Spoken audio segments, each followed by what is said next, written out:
Sanibonani, welcome back to my channel. Welcome back to enye video. Ngiyabonga kakhulu for coming. Ungakhohlwa ukusubscribe, like video, share video as well. Now today asikhulumeni ke ngoMuzi Sibiya and nodaba lakho lokuthi washonelwa ngummeli wakhe umnomzana why am I forgetting uMgomezulu? May he so rest in peace bafethu wadlula emhlabeni yakenye Advocate Thulani Mngomezulu owayengummeli kaMuzi Sibiya ongumangalelo oqala ke when it comes to the Senzo Meyiwa Amedo trial.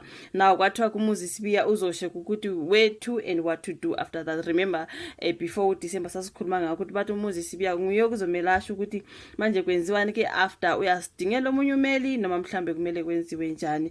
Ngibona manje kunodaba ke lapha bebhalile ephepheni ukuthi usemtholile kumeli umangalelo oqala kwelika Meyiwa, so which is good if ngabeke izinto zimhambela kahle ke umuzi kakhulelwa Sibiya kuthiwa ke uzomela uadvocate uCharles Mnisi. Okay, omunye wabameli abakhona ke lapha.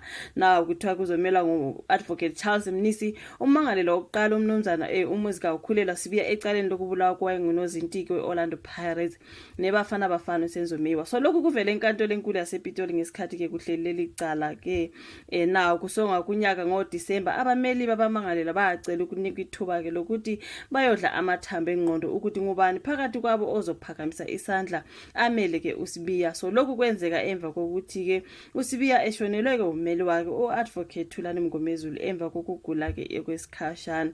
So now eveza ke ukuthi nguye kosezomela ozomela noSibiya.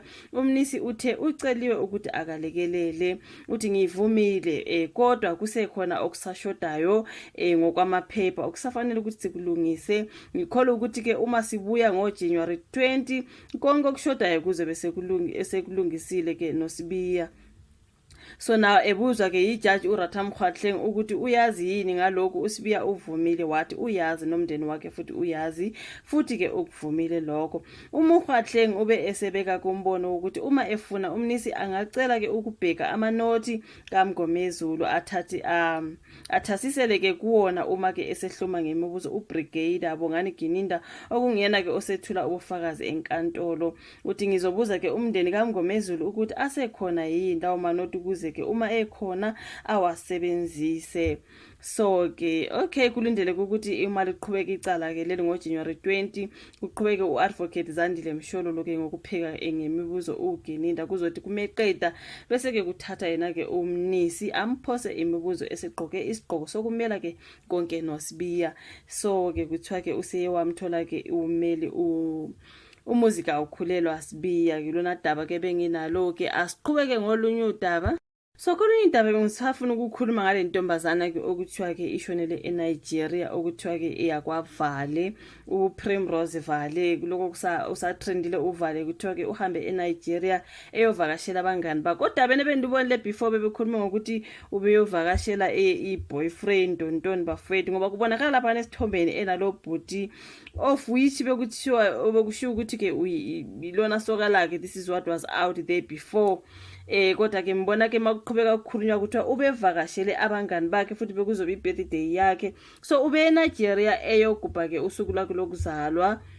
So kuma sefike eNigeria ukuthi waya reporter ke kubazali bakhe ekhaya ukuthi uhambe kahle eNigeria wafika kahle ngoba nale video ade bonakala bedansa khona bengathi basebunandini Ntontoni ephila right. So singazi ukuthi emva kwalokho uyewahlaselwa imalaria enjani ngoba kuthiwe ushone ngemalaria. So I do not understand bafowethu into engidinayo ngalolu daba lukaVale ukuthi eseshonile kunjalo ke kunama video nje nezithombe zakhe ezitsendayo abantu bethi labo sisa baqoka kanjena bavele baye eNigeria beyokwenza lento zabo Ntontoni ngoba kuthiwe allegedly ube yi-makeup artist based eCape Town kodwa abazali ukuthi abakuphi base Rustenburg ke yena kushuthi besebenzele eCape Town wasesiba nabangani bakhe ke laba phila nabo of which ubevakashele bona ke eNigeria abazali bebengazi allegedly.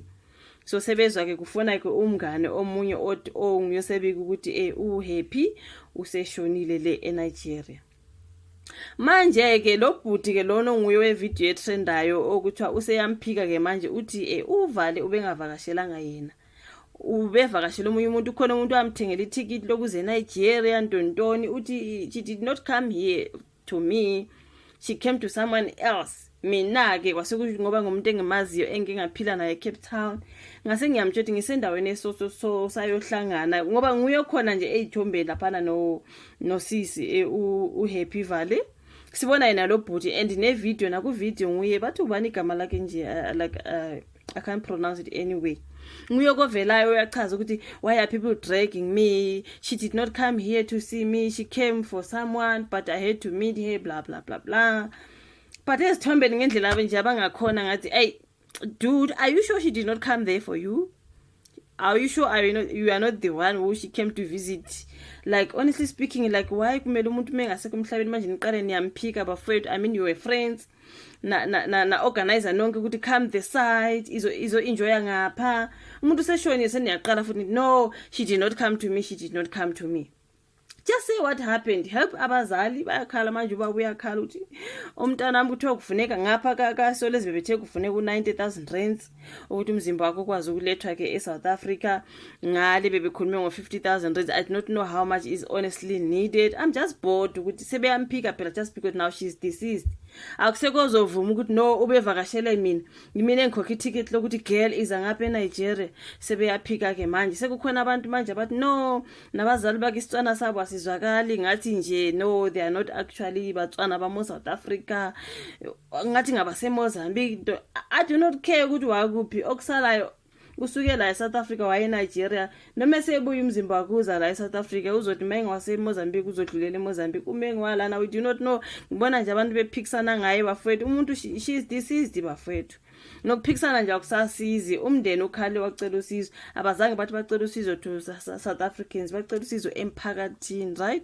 Okhona uzolokelela bafowethu, ongakhoniya ngeke alekelele. Ukuloku sikhulumile okuningi umuntu wenkosi, umuntu omdala ekhala ethi ngicela usizo ngikwazi ukuthi at least ke ngoba umuntu omdala ukwazi ukumgxeka ubengazi naye ukuthi ingane yakhe is up to what. Isishonile ile kude okwakhe nje usicelela usizo ukuthi umntana akabuye ekhaya. Uma sebuyile uzobona ukuthi akenze njani. Phela abazali they are not responsible for izinto esizenzayo thina. Manje they are taking chances ngathi thina njalo masebe nenkinga bathi they are South Africans. Mangabe mhlambe is just a permanent resident here or maybe is a citizen, you know. Ikhona phela into ekuthiwa citizenship, ikhona into ekuthiwa permanent residency, you know what I mean. Maybe umuntu wenkosi akazange ngathi I'm South African. Kuthiwe ugirl usuke la eSouth Africa waye eNigeria, esefika eNigeria washona. Kucelakala usizo. Mina ngizange ngizwe bethi bacela from the South Africans, bathe emphakathini, umphakathi bafethu ngabantu bahlangene. Let those who will help, let them help. Those who can't help, they can't ngoba nabi abakhoni. You know what? So ukhuluma into eziningi akusizi bafethu. Umuntu omdala uyakhala, ingane yakhe ikhona le eNigeria. Ukuthi uhambe siyakwenzana ugeli sesigxeka sithi hey nawubona labo sisa benza lezi, okay konke lokho nje akusenandaba. Okusalayo nje nawe ukuya umzimba useNigeria kudingeka ukuthi uze. Umuntu omdala uthi anginamandla, ngiumuntu ozihluphekelayo nje ozihlalele, ngicela usize bakithi, angithi okhonayo uzosiza uzolekelela. Lo ungakhoni senilekelela ngokukhulumela eceleni bafowethu, asimeni kancane. Umuntu omdala uyakhala ocela usizo, ingane yakhe ikwazi ukubuya. Vele nje abantu abadala they are not responsible for our actions wethu. They do. Uzwile ukuthi bebengazi bafowethu nokuthi uye eNigeria kubani kanjani, akashiya kwa information, uhambe wahamba nabangani bakhe, sebezwa nje bona kuthiwa useshonile eNigeria. They are not responsible for our actions wakhe whatever. Noma singagxeka sithi hayi they are not South Africans, they are not what uhambe yokwenza konke nje lokho sokuyinkulumo nje ezinganancedo according to me. Okusalayo ucela usizo omkhulu ukuthi abuye usisi uzomthatha ayombeka endaweni yokugcina. Okuningi sokuyokhulunywa after which is so sad. And this boyfriend manje why usumphika ke manje?